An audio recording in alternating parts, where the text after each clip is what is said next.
काठी कुंड में बलराज नाम का एक व्यक्ति रहता था। वह बड़ा मेहनती था। उसका एक बेटा था जिसका नाम बीमोल था। बीमोल भी अपने पिता की तरह खूब मेहनती था। जब बीमोल छोटा था तभी उसकी माँ का देहांत हो गया था। बीमोल के पिता ने फैसला किया कि वह दूसरी शादी नहीं करेगा और खुद ही बीमोल को पाल लेगा।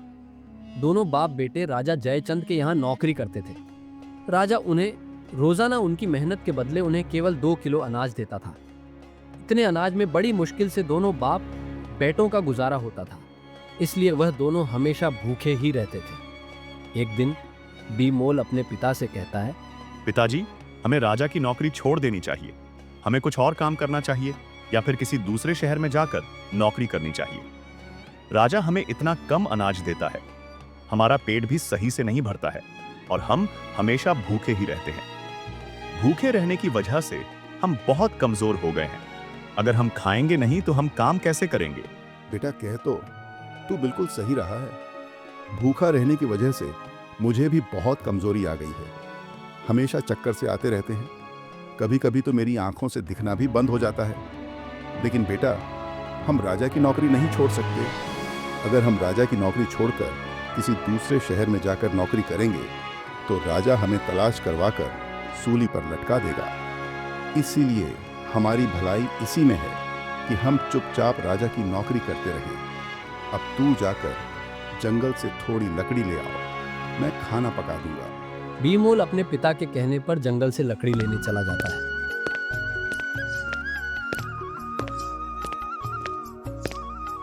तभी बलराज के घर एक बुढ़िया आती है। वो बलराज से कहती है, बलराज, तूने जिंदगी भर मुसीबत काटी है, अब और अपनी जिंदगी मुसीबत में मत काट। कभी तू चैन से बैठकर 2 रोटी नहीं खा पाया। तेरा बेटा कब का जवान हो गया है, तू उसकी शादी क्यों नहीं कर देता? घर में बहू आ जाएगी तो कम से कम तुम लोगों को खाना तो बनाना नहीं पड़ेगा। तुम थके हारे मजदूरी करके आते हो और फिर भोजन बनाते हो। अगर बहू आ जाएगी तो तुम्हें बहुत से कामों से राहत मिल जाएगी। चाची, बीमोल की शादी हुए 1 साल बीत चुका है। क्या कहा तूने?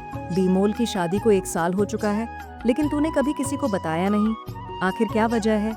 इसकी जरा मुझे भी तो पता चले। चाची, वजह तो कुछ नहीं। बीमोल की बहू अपनी माँ के घर है। माँ के घर क्यों है? तूने उसे वहाँ क्यों छोड़ रखा है? बेटे की शादी क्या बहू को मैके में छोड़ने के लिए की जाती है? तू अपने बेटे से कहता क्यों नहीं कि वो अपनी पत्नी को मैके से लेकर आए? तू आज ही बीमोल को भेज दे बहू को लेकर आने के लिए। कैसे भेज दूं चाची? हमारे घर में तो एक चारपाई तक नहीं है जिस पर वह बेचारी आकर बैठ सके, और ना ही हमारे पास इतने पैसे हैं कि हम चारपाई खरीद कर ला सकें। और फिर बीमोल के पास ऐसे कपड़े भी तो नहीं हैं जिन्हें पहनकर वह अपने ससुराल जा सके। उसके पास केवल 2 जोड़ी कपड़े हैं, उनमें भी दसियों पैबंद लगे हुए हैं। पैबंद लगे हुए कपड़े पहनकर जाता हुआ बीमोल भला कैसे अच्छा लगेगा? अरे वाह रे बलराज, मैं तो तुझे बड़ा अक्लमंद समझती थी, लेकिन तू तो मूर्खों से भी बड़ा मूर्ख है। बस इतनी सी बात के ऊपर तूने बीमोल की बहू को उसकी माँ के घर छोड़ रखा है। मैं तो सोच रही थी कोई बड़ा बखेरा है। यह भी भला कोई बात हुई? चरपाई और कपड़ों की वजह से तू बहू नहीं लेकर आ रहा। चल, मैं दूंगी तुझे चारपाई बहू को बैठने के लिए, और बीमोल के लिए नए कपड़े भी लाऊंगी। इतना कहकर बूढ़ी अपने घर चली जाती है। उसके बाद बलराज सोचने लगता है, चाची सही कहती है, मुझे बीमोल की बहू को बुला लेना चाहिए। अगर बहू आ जाएगी तो घर के कामों से हमें राहत मिल जाएगी। मैं कल ही भेज दूंगा बीमोल को बहू को लेने के लिए। फिर बलराज बुढ़िया के घर आता है और बुढ़िया से बीमोल के लिए कपड़े और चारपाई ले आता है। बीमोल चारपाई देकर अपने पिता से कहता है, पिताजी, आप यह चारपाई कहाँ से लाए हो? बेटा, मुझे ये चारपाई सरिया चाची ने दी है और उन्होंने तुझे नए कपड़े भी दिए हैं। लेकिन पिताजी, सरिया चाची ने तुम्हें यह चारपाई और नए कपड़े क्यों दिए हैं? बेटा सरिया, चाची ने चारपाई तेरी बहू के लिए दिए हैं और यह नए कपड़े तेरे लिए।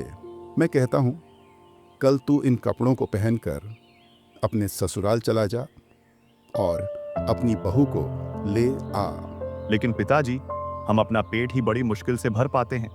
ऐसे में हम मालती को क्या खिलाएंगे? वह हमारे घर का हाल देखेगी तो क्या सोचेगी? ये सब जानता हूं मैं बेटा, लेकिन बहू को जिंदगी भर के लिए मायके में भी तो नहीं छोड़ा जा सकता है। कभी ना कभी तो उसे लाना ही होगा। इसलिए एक काम कर, तू कल ही जाकर उसे ले आ। ठीक है पिताजी, जैसी तुम्हारी मर्जी, मैं कल ही मालती को ले आऊंगा। अगले ही दिन बीमोल बुढ़िया के दिए हुए कपड़े पहनकर मालती को लेने अपने ससुराल चला जाता है। ससुराल में बीमोल की खूब मेहमान नवाजी होती है। बीमोल एक हफ्ते तक ससुराल में रुकता है। उसके बाद वह अपनी पत्नी मालती को लेकर अपने घर चल देता है। लेकिन रास्ते में बीमोल सोचने लगता है, अभी तो हमारे घर में बहुत गंदगी हो रही है, मालती देखेगी तो क्या कहेगी। एक काम करता हूँ, मालती को सरिया चाची के घर छोड़ आता हूँ, उसके बाद मैं अपने घर की सफाई कर लूंगा। बीमोल अपनी पत्नी को बुढ़िया के घर छोड़कर अपने घर चला जाता है। जब बलराज ने बीमोल को अकेले आता देखा तो वह बीमोल से बोला, बेटा तू अकेला ही आ रहा है, तेरी पत्नी कहाँ है? तू उसे क्यों नहीं लाया? पिताजी, मैं मालती को ले आया हूं, लेकिन मैं उसे सरिया चाची के घर छोड़ आया क्योंकि हमारे घर में बहुत गंदगी हो रही है। सारा सामान यहां वहां बिखरा हुआ है। मालती ये सब देखेगी तो शायद उसे अच्छा ना लगे। जब मैं घर की साफ सफाई कर लूंगा तो मालती को अपने घर ले आऊंगा। बेटा साफ सफाई तो बाद में होती रहेगी, पहले तू महाराज के पास चल। वो तुझे 3 दिन से रोज बुला रहे हैं। मैं उनसे रोज कोई ना कोई बहाना लगा देता हूँ। तुझे अपनी ससुराल में इतने दिन नहीं रुकना चाहिए था। पता नहीं महाराज तेरे से क्या कहेंगे। बीमोल बगैर सफाई किए अपने पिता के साथ राजमहल की ओर चल पड़ता है। उधर बुढ़िया ने मालती की खूब खातिरदारी की और फिर बोली, बेटी तुम बहुत समझदार हो, खुदा हमेशा तुम्हें खुश रखे। आओ अब मैं तुम्हें तुम्हारे घर छोड़ आऊं। बुढ़िया की बात सुनकर मालती को बड़ा आश्चर्य हुआ। वह सोचने लगी। क्या यह घर उसका नहीं है? उसने हिचकिचाते हुए बुढ़िया से पूछा, माँ जी ये बीमोल का घर नहीं है। तो फिर बीमोल का घर कौन सा है? बेटी बीमोल राजा के यहाँ काम करने गया है, इसलिए तुझे मेरे घर छोड़ गया था। तू अभी नई नवेली बहू है, घर में अकेले कैसी रहती? अब तो वह आने ही वाला होगा। चल उसके आने से पहले मैं तुझे तेरे घर छोड़ आती हूँ। फिर बुढ़िया मालती को उसके घर छोड़ आई। मालती को बीमोल का घर देखकर बहुत आश्चर्य हुआ। पूरा घर गंदा पड़ा था। देखने में ऐसे मालूम होता था जैसे सालों से घर में झाड़ू नहीं लगी है। सारा सामान इधर उधर बिखरा हुआ पड़ा था। एक कोने में 2-3 जोड़ी कपड़े रखे हुए थे जिन पर जगह जगह पवन लगे हुए थे और उन कपड़ों पर धूल जमी पड़ी थी। घर की यह हालत देखकर मालती की आंखों में आंसू आ जाते हैं। वह सोचने लगती है, ऐ खुदा, पिछले जन्म में मैंने ऐसी कौन सी गलती की थी जिसकी सजा मुझे इस जन्म में मिल रही है। इस घर में तो कुछ भी नहीं है। अब मैं क्या करूं? मेरी तो कुछ भी समझ नहीं आ रहा। मालती बहुत समझदार और होशियार थी। उसने सोचा, ये मेरे नसीब का एक हिस्सा है। अब मुझे कैसे भी करके इस मुश्किल से गुजरना होगा। वो हिम्मत करके उठी और घर की साफ सफाई में लग गई। कुछ ही देर में उसने पूरा घर साफ कर दिया और इधर उधर बिखरा हुआ सामान सही तरीके से लगा दिया। उसके बाद वह बुढ़िया की दी हुई चारपाई पर बैठकर बीमोल के आने का इंतजार करने लगी। इंतजार करते करते रात होने वाली थी, लेकिन बीमोल और उसके बाप अभी तक घर नहीं आए थे। मालती बेचैन होने लगी। इतना बड़ा घर और उस घर में वह अकेली। उसका दिल घबराने लगा कि कहीं कोई गैर मर्द आकर उसके साथ कुछ गलत ना कर दे। उसके दिमाग में तरह तरह के ख्याल आने लगते हैं। उतने में ही बीमोल और उसका बाप हाथ में अनाज का थैला लिए घर आ गए। घर आकर उन्होंने देखा कि उनके घर का नक्शा ही बदल गया था। जो घर हमेशा कूड़े का ढेर बना रहता था, आज वह हीरे की तरह चमक रहा था। ये देखकर दोनों बाप बेटे बहुत खुश हुए। फिर बीमोल ने 2 किलो अनाज जो उन्हें राजा देता था अपनी पत्नी को दे दिया और फिर बोला, लो इसे पका लो। मालती को 3 लोगों के लिए इतना काम अनाज देखकर बहुत आश्चर्य हुआ। वह बीमोल से पूछने लगी, यह अनाज तो 3 लोगों के लिए बहुत कम है। तुम्हें अनाज थोड़ा फालतू लाना चाहिए था। मालती राजा मुझे और पिताजी को एक दिन काम करवाने के बदले केवल 2 किलो ही अनाज देता है। अब तुम ही बताओ, मैं फालतू अनाज कहाँ से ले आता? आप लोग राजा के यहाँ पूरा दिन मेहनत करते हो और राजा तुम्हें 2 किलो अनाज देकर बहका देता है। राजा तुम्हारे साथ नाइंसाफी कर रहा है। बेटा अब हम कर भी क्या सकते हैं? राजा की बात टालने की हिम्मत किसमें है? आज से तुम 2 किलो अनाज मत लाना। कल आप राजा से कहना, महाराज इस अनाज में पेट नहीं भरता है, हम भूखे रह जाते हैं। तुम्हारी बड़ी कृपा होगी अगर आप हमारा अनाज 2 किलो से बढ़ाकर 5 किलो कर दो। और सुनो, राजा से यह बात कहते हुए तुम बिल्कुल भी डरना मत। अगर राजा तुम्हें 5 किलो अनाज देने के लिए राजी हो जाए तो ठीक है, वरना तुम उसे काम के लिए मना कर देना। अगर राजा को तुम्हारे काम की जरूरत होगी तो वह तुम लोगों से काम करवाएंगे, वरना नहीं करवाएंगे। मालती, अभी तुम राजा को जानती नहीं हो जो तुम यह बात कर रही हो। अगर हमने राजा से कह दिया ना तो हमारी जुबान कटवा देंगे। ऐसे कैसे राजा, तुम्हारी जुबान कटवा देंगे? तुमने किसी को लूटा तो नहीं है, तुमने चोरी तो नहीं की है, और ना ही तुम झूठ बोल रहे हो। फिर तुम्हें किस बात का डर है? अपना हक मांग रहे हो, और जो हक नहीं मांग सकता वो कुछ नहीं कर सकता। इसलिए मैं कहती हूँ, तुम एक बार राजा से अनाज बढ़ाने के लिए बात जरूर करना। ठीक है बेटा, तू इतना कह रही है तो मैं कल राजा से अनाज बढ़ाने के बारे में जरूर बात करूंगा। अगले दिन बीमोल और उसका पिता बलराज राजा के पास गए और फिर बलराज राजा से बोला, महाराज, मैं यहाँ आपसे अपने अनाज के बारे में बात करने आया हूँ। आप हमें पूरे दिन मेहनत करने के बाद केवल 2 किलो अनाज ही देते हो। इतने अनाज में हमारा गुजारा नहीं हो पाता, हमें ज़्यादातर भूखा ही रहना पड़ता है। इसलिए महाराज आपसे गुजारिश है, अगर आप हमारा अनाज 2 किलो से बढ़ाकर 5 किलो कर दो तो आपकी बड़ी कृपा होगी। बलराज, ये बात तुम्हें पहले बतानी थी। भूखा रहना अच्छी बात नहीं है। अगर तुम भूखे रहोगे तो खाली पेट काम कैसे करोगे? मैं आज से ही तुम्हारा अनाज 6 किलो कर देता हूँ। फिर राजा मंत्री से कहता है, मंत्री, आज से बलराज को रोजाना 6 किलो अनाज दिया जाएगा, और दूसरे जितने भी मजदूर हैं सभी का अनाज बढ़ा दिया जाएगा। राजा का फैसला सुनकर दोनों बाप बेटे 6 किलो अनाज लेकर खुशी खुशी अपने घर चले गए। जब मालती ने बीमोल के सिर पर अनाज का बड़ा थैला देखा तो वह समझ गई कि राजा ने उनकी बात मान ली है। फिर उसने उन दोनों से पूछा, इस थैली को देखकर मालूम होता है कि राजा ने तुम्हें 5 किलो अनाज दे दिया है। उन्होंने तुम्हें कुछ कहा तो नहीं? नहीं बेटी, राजा ने कुछ नहीं कहा। हमने महाराज से अपनी मजदूरी का 5 किलो अनाज मांगा, लेकिन महाराज ने हमें 6 किलो अनाज दे दिया। आज से हमें रोजाना हमारी मेहनत का 6 किलो अनाज मिलेगा।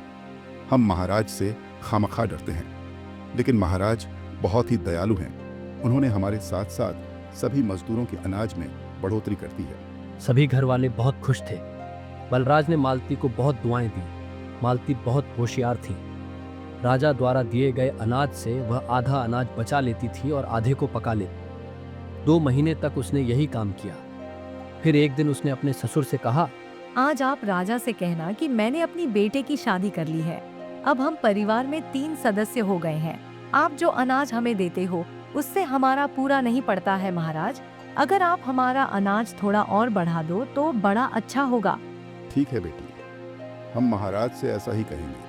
अगले दिन शाम को काम खत्म करके दोनों बाप बेटे राजा के पास गए और राजा से बोले, महाराज, मैंने अपने बेटे बीमोल की शादी कर दी है। अब हमारे घर में 3 सदस्य हो गए हैं। अगर आप हमारा अनाज थोड़ा और बढ़ा देंगे तो बड़ा अच्छा होगा। यह तो बहुत अच्छा किया तुमने। बलराज जो बीमोल की शादी कर दी, मंत्री से कहकर आज ही मैं तुम्हारा अनाज 10 किलो करवा दूंगा। दोनों बाप बेटे 10 किलो अनाज लेकर घर आ गए। 10 किलो अनाज को देखकर मालती बहुत खुश हुई। अब वो आधे से भी ज्यादा अनाज बचा लेती थी और बाकी बचे हुए को पका लेती थी। ये सिलसिला 8 महीने तक चलता रहा। अब मालती ने काफी अनाज इकट्ठा कर लिया था। फिर एक दिन वह अपने पति और ससुर से बोली, बाबूजी, आज के बाद आप लोग राजा के यहाँ काम करने नहीं जाओगे। कब तक आप दोनों मजदूरी करते रहोगे? मजदूरी से हमें सिर्फ 2 वक्त का खाना मिल सकता है और कुछ भी नहीं। अगर बेटी हम मजदूरी नहीं करेंगे तो फिर क्या करेंगे? इस तरह से तो हम भूखे मर जाएंगे। आप लोग चिंता मत करो। आपको राजा जो अनाज देते हैं, मैंने उसमें से आधे से ज्यादा अनाज बचा लिया है। इस प्रकार मैंने काफी अनाज बचाकर इकट्ठा कर लिया है। अब तुम लोग बाजार में कोई दुकान खोल लो और उसमें अनाज बेचने का काम शुरू कर दो। खुदा ने चाहा तो कुछ ही दिनों में हमारा कारोबार अच्छा चलने लगेगा। ठीक है बेटी, मैं आज ही बाजार में कोई दुकान दिखाता हूँ और फिर कल से हम अनाज बेचना शुरू कर देंगे। बलराज ने बाजार में एक दुकान किराए पर ले ली और अगले ही दिन अनाज बेचना शुरू कर दिया। कुछ ही दिनों में उनकी दुकान काफी अच्छी चलने लगी। दुकान पर ग्राहकों की लाइन लगी रहती थी। यह सब देखकर दोनों बाप बेटे बहुत खुश थे। दोनों जब भी दुकान से घर आते तो कुछ ना कुछ सामान घर के लिए जरूर लाते। एक दिन मालती अपने घर के आगे बैठी होती है, तभी उसकी नजर कोने पर पड़े एक सोने के हार पर पड़ती है। सोने का हार देखकर मालती की आंखें आश्चर्य से फटी की फटी रह जाती हैं। मालती जल्दी से हार को उठा लेती है और उसे घर में ऐसी जगह रख देती है जहां किसी की नजर न पड़ सके। उसी दिन पूरे कठीकुंड में गोपाल ने ऐलान किया, सुनो ए लोगों, जरा गौर से सुनो। एक चील रानी का सोने का हार लेकर उड़ गई है। जिस किसी इंसान को वह सोने का हार मिल जाए, वह हार को राजा को लौटा दे। इसके बदले राजा उस शख्स को मुंह मांगा इनाम देंगे। रानी के हार की खबर पूरे काठीकुंड में फैल गई। हर किसी की जुबान पर रानी के हार की चर्चा थी। जब यह बात मालती को पता चली तो उसने हार के बारे में किसी से जिक्र नहीं किया। इसलिए राजा को अभी तक रानी का हार नहीं मिला। राजा बहुत परेशान था। वह मंत्री से बोला, मंत्री, हार के बारे में कुछ पता चला या नहीं? नहीं महाराज, अभी तक कुछ पता नहीं चला, लेकिन हार की तलाश जारी है। तुम एक काम करो, पूरे कठीकुंड में दोबारा ऐलान करवाओ कि अभी तक रानी का हार नहीं मिला। अगर किसी भी आदमी को हार के बारे में कुछ भी पता हो, वह बगैर डर के दरबार में आकर राजा को बताए और जो भी हार लाकर देगा उसे मुंह मांगा इनाम दिया जाएगा। मंत्री गोपाल से दोबारा पूरे काठीकुंड में ऐलान करवा देता है। अगले दिन मालती अपने ससुर और पति से कहती है, मैंने सुना है रानी का हार चील लेकर उड़ गई है और जो भी शख्स उस हार को तलाश करके राजा को देगा, राजा उसे मुंह मांगा इनाम देंगे। कहीं राजा झूठ तो नहीं बोल रहे? नहीं बहू, महाराज कभी झूठ नहीं बोलते। वो जो भी वादा करते हैं उसे पूरा भी करते हैं। राजा को ज्योतिषियों ने बताया है कि हार किसी के घर के आगे पड़ा हुआ है। पिताजी, ज्योतिषी सही कहते हैं। हार हमारे घर के आगे पड़ा हुआ था। अब रानी का हार मेरे पास है। तुम राजा को यह हार ले जाकर दे दो। बलराज मालती से हार ले जाकर राजा को दे देता है। रानी का हार देखकर राजा बहुत खुश होता है। उसके बाद राजा बलराज से कहता है, बलराज, हम तुमसे बहुत खुश हैं। शर्त के मुताबिक अब तुम हमसे जो कुछ भी मांगना चाहते हो वह मांग लो। हम तुम्हें देने के लिए तैयार हैं। महाराज, मैं आपसे क्या मांग सकता हूँ? आपके हमारे ऊपर पहले से ही बहुत ऐसा, यह तो मैंने अपने कर्तव्य का पालन किया है। बलराज, मैं जानता हूं तुम बहुत ईमानदार और एक सच्चे इंसान हो, लेकिन तुम्हें कुछ ना कुछ तो अवश्य ही मांगना होगा। मैं तुम्हें तुम्हारी ईमानदारी का इनाम देना चाहता हूं। महाराज, आप इतना कह ही रहे हैं तो मैं पहले अपने घर पर मशवरा कर लो, उसके बाद आपको बताऊंगा। ठीक है बलराज, तुम अपने परिवार वालों से बात करके मुझे कल बता देना। उसके बाद बलराज अपने घर चला जाता है। घर आकर वह मालती से बोलता है, बेटी, महाराज मुझे इनाम देना चाहते थे, लेकिन मैंने उनसे कह दिया कि घर वालों से बात करके बताऊंगा। आपने बहुत अच्छा किया पिताजी। अब आप राजा से कहो कि महाराज, अगर आप मुझे थोड़ी सी जमीन का टुकड़ा दे दो तो उस पर हम खेती करके अपने परिवार का गुजारा सही तरीके से कर सकते हैं। ठीक है बेटी, जैसा तुम कह रही हो मैं महाराज से वैसा ही कह दूंगा। अगले दिन बलराज राजमहल पहुंचकर राजा के सामने खड़ा हो गया। राजा बलराज से बोला, कहो बलराज, परिवार वालों से क्या मशवरा करके आए हो? महाराज, अगर आप मुझे थोड़ी सी जमीन दे दें तो मैं उस पर खेती करके अपने परिवार का गुजारा कर सकता हूँ। फिर मुझे और मेरे बेटे को मजदूरी करने की भी जरूरत नहीं पड़ेगी। ठीक है बलराज, मैं आज ही तुम्हें 5 बीघा जमीन दिलवा देता हूँ। मेरी दुआ है इस जमीन पर खेती करके तुम खूब फलो फूलो और जीवन में आगे बढ़ो। फिर राजा मंत्री से कहकर बलराज को 5 बीघा का जमीन दिलवा देते हैं। अब बलराज दिन रात खेत में मेहनत करता है और बीमोल अनाज की दुकान चलाता है। कुछ ही दिनों में वह बहुत मालदार हो जाते हैं। फिर बीमोल एक बहुत ही शानदार घर खरीद लेता है। अब उनके घर में किसी भी चीज की कमी नहीं होती। इस प्रकार बीमोल की बहू की समझदारी और चालाकी से उसके गरीबी के दिन कुछ ही दिनों में अमीरी में बदल जाते हैं।